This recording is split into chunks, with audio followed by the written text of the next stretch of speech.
It is currently 10 p.m. and I'm out trying to pick up a huge lot of video games. I'm selling it because I need a little money. All right, thank you so much. I hope that helps. Okay. I just paid that man $800 and within 30 minutes. Pikachu Resale. And we're finally back for part 2. In this video, I will show you guys how I clean, test, and price each individual item from the video game collection. Alright guys, I made it back home safely, and now one of the first things I did was wash my hands and put on some gloves. Since I noticed that a lot of the games were kind of dusty or grimy, I got my cleaning supplies. I'm going to wipe down every single console and every single game's cover and cartridge. And then after cleaning, we're going to do some testing of the consoles and then the pricing of the consoles. I'm really curious to see what the total value of everything I bought was.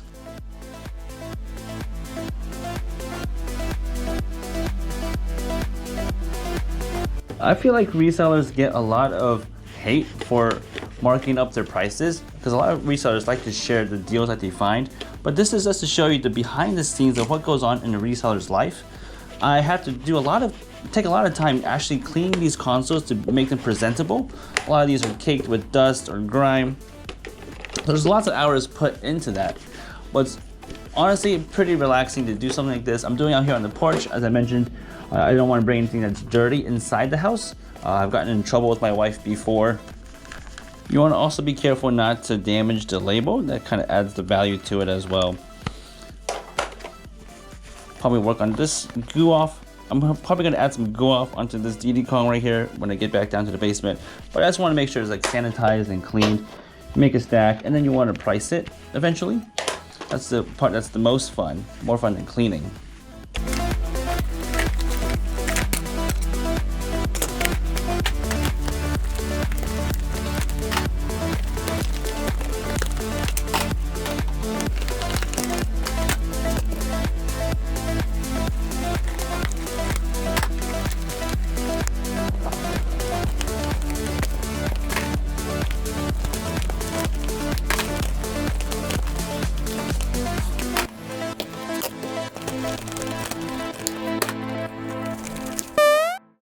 Next off is testing each of these consoles that I got from that collection. So this one doesn't turn on because it probably still needs a charge. I've got spare chargers over here. The N64, PS2, Super Nintendo, and Game Boy. The Game Boy doesn't have a cover. And this Game Boy also needs a new screen, which I have some extras as well. And if there's ever any missing cables, I've got lots of spare cables here in my bins, all labeled by system. I got Wii, PS1, Wii U, Xbox stuff, miscellaneous cables, PS2 AV cables. I buy all these cables in bulk, and also 3DS power cables, just in case if I ever buy a collection and there's missing cables. I've gotten them at wholesale prices and for cheap. So let's see if any of these consoles actually work.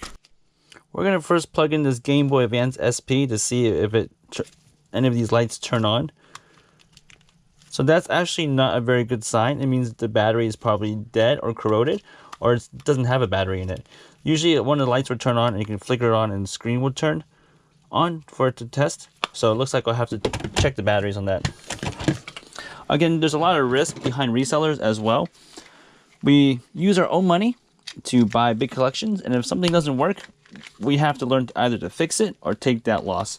And I'd rather fix it. We're gonna test another handheld console. This is a Atomic Purple Game Boy Color. It's got really heavy scratches on the screen, which is easy to replace. I've got a replacement right here. I can show you guys how to do that. We're gonna plug in the game to see if it reads the game. That's most important, which it does. Looks like the sound is really faint. It looks like it's not reading the game entirely as well.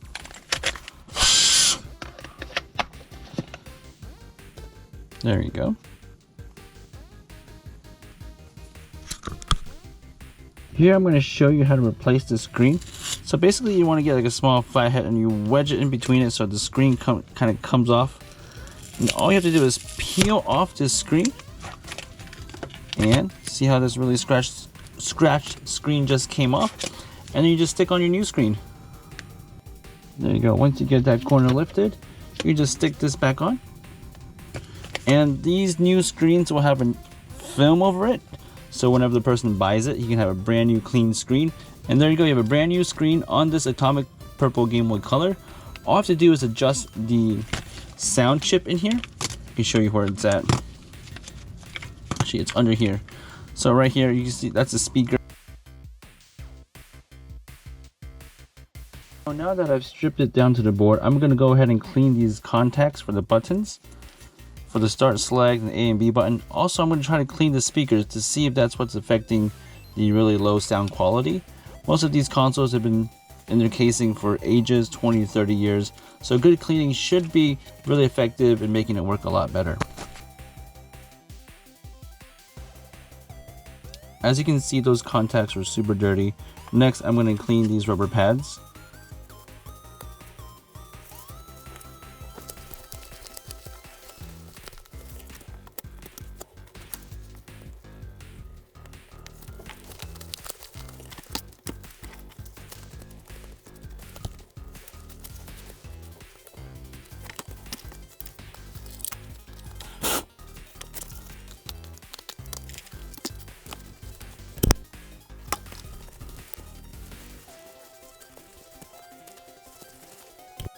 Lastly, it's the fun part of putting it all back together to see if that actually helped it or not.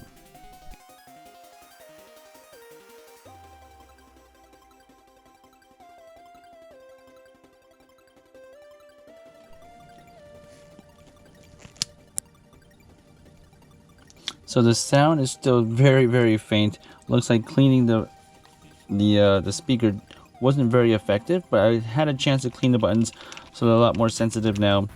So the next step is either to mark it for a much lower price and say that it has no sound, or to get a new speaker. I think for me, I'm probably just going to mark it for a really discounted price, stating that it has no sound. Next, we're going to put in some fresh batteries in this original Nintendo Game Boy. Some of the most common issues are dead pixels or no sound, as you saw from the other Game Boy. So moment of truth, we're going to see with the game how it does. So far pretty good. The button seems sensitive, so all I need to do now is just buy a replacement Game Boy battery cover, which is about $5 on Amazon. While we are here, let's just check the condition of this battery here in the Game Boy Advance SP to see if it's even in there. There you go. It does have a battery, so it looks like we could try to buy a new battery off Amazon for about $10 and try it in. If the battery is not the issue, then it looks like there's some sort of component inside that might need more cleaning. So again, there's a risk on buying consoles. And I might even do a reshow on this because it's pretty badly scratched on the outside. Super Mario 64 was part of this collection along with this N64 console. I've got everything plugged in perfectly. The most common issue that this may have is a bad AV cable or a faulty jumper pack. So let's just see how this works. Alright, it works perfectly. In my opinion, the N64 is one of the most reliable consoles out there. I generally don't have any issues with it, just like you saw. After a console is tested, I like to wrap up all the cables and put them in a nice 10x13 bag. So whenever I go to sell it in my showcase, it's nicely bagged behind it. And also I like to label it because sometimes the cashiers don't know what's all included. So I'll label this as an N64 bag of cables and controllers. And every one of my consoles comes with all of this, unless it is a untested or as is console, then I don't include any of the cables.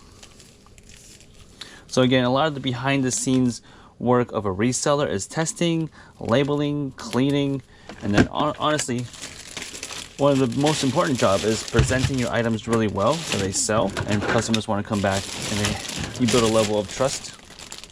So just like that, I wrap it up and then I'll print out my sticker label right in the front for N64, and that's how it would be. So just like this. Up next, I'm going to test the Super Mario World on the Super Nintendo. This is a console that came with the collection as well. I've got all the cables plugged in. Let's see if it works. So far it did not read, so let's try that again.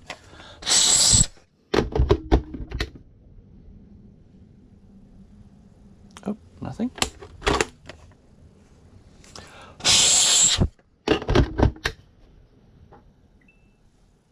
And there we go, we got it. Looks like the contacts on Super Mario World needs to be cleaned out, so I'll go and do that before I sell that game.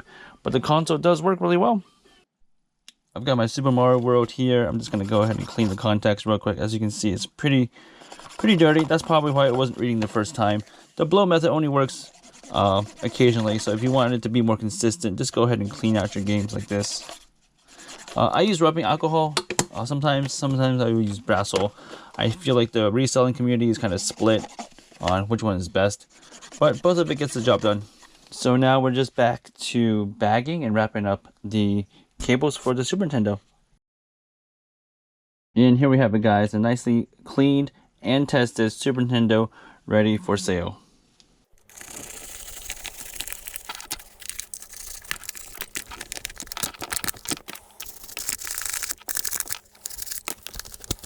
You may be asking, Tim, why do you take so much time cleaning and processing all your items?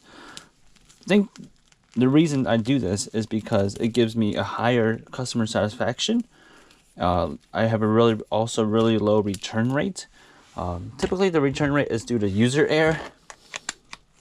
The store does give a 24-hour kind of grace period for electronics, but I put on a label saying the date that I've tested these items.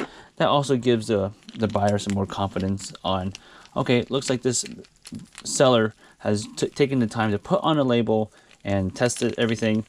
And the presentation also helps for buyers' confidence. If they see that it's just kind of thrown in there and priced super high, I doubt that they're willing going to pay that price. And my return rate is also a really low rate. It's probably about 1.5% or even lower than that. On eBay, it's I think it's 0.88%, so way less than 1% of my items sold are returned due to me testing them. All right, we're currently testing the PS2. We've got Tony Hawk Underground in it right now. Let's see if it reads the game. The main issue, if it doesn't read the game, you can try cleaning the lens. Looks like it's loading up the home screen for Tony Hawk already. Kind of hear it stir up. There we go. Onto the home screen, we want to test the buttons to make sure they're sensitive. All right, looks like we are good. All the D-pad works pretty well. And that checks off. The PS2 works well, so now we just have to bag that up. And that was the last console we had to test. One thing I've never seen before is this Pelican. It says twist or tilt pack for the N64. That's something new. I know this can probably stick underneath the controller. And looks like this sticks inside to the console. So that's actually really interesting. A tilt pack. This is honestly one of the more fun part of this job is pricing each individual item. What I like to use is I like to use pricecharting.com. I type in the name of the item, like Strike Force Bowling for the GameCube, and you click on it,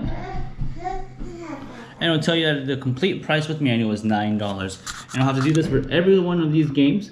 If there's any games I think that will sell faster online, I'll go ahead and put them on eBay. But most of the times I like to keep these games in my showcases. So I like to stick one sticker price on the front and then one here on the side. So whenever I stack the games in my showcase, it'll look really neat and everybody can see the prices for that.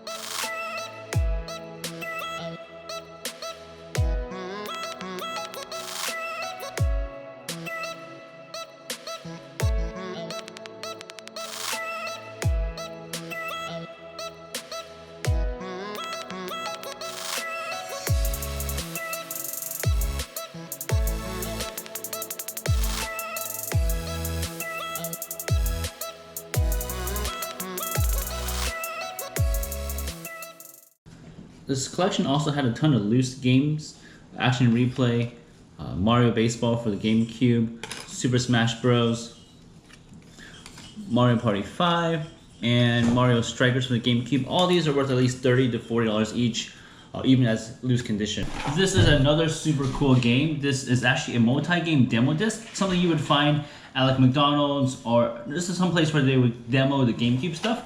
It says version 18, but when I opened it up, it was actually version 14.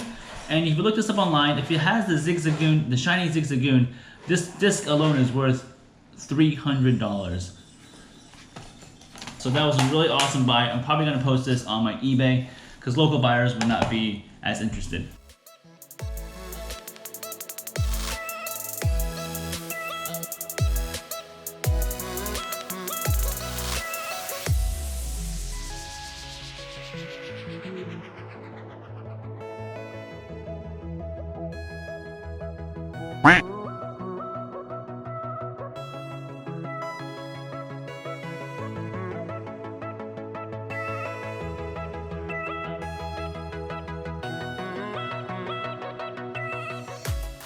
One thing about the video game reselling market is that the prices fluctuate quite often. So here in 2016, the price of this game was worth $32, but currently at the market price, the game is worth now $50 with its manual. And here it is, the manual with the disc. This is now worth $50. You might be asking, what makes a game increase in price so much over time? I think there's two factors. One is desirability. Games like these people want. Mario, Pokemon, and Zelda. Second off is rarity. This Mario Party game was from 2005 and it was priced at $32 in 2016, but now it's 2025, so this game is now 20 years old, really hard to find, not produced anymore. Therefore, this price is now at $50. I think pricing is one of the most fun part of this job because you get to see what the value of each game is truly for market value. So this stack right here between the GameCube and the Wii games has a total value of $1,000, and I paid $200 just for this little stack right here. And in total, I had to pay the man $800 for everything. After putting everything into pricecharting.com, the total value was $2,150. Gives me a potential profit of about $1,300. So far, I spent 30 minutes with meeting him to make the buy and about an hour and a half cleaning and pricing. Now on to part 3, which is actually selling it.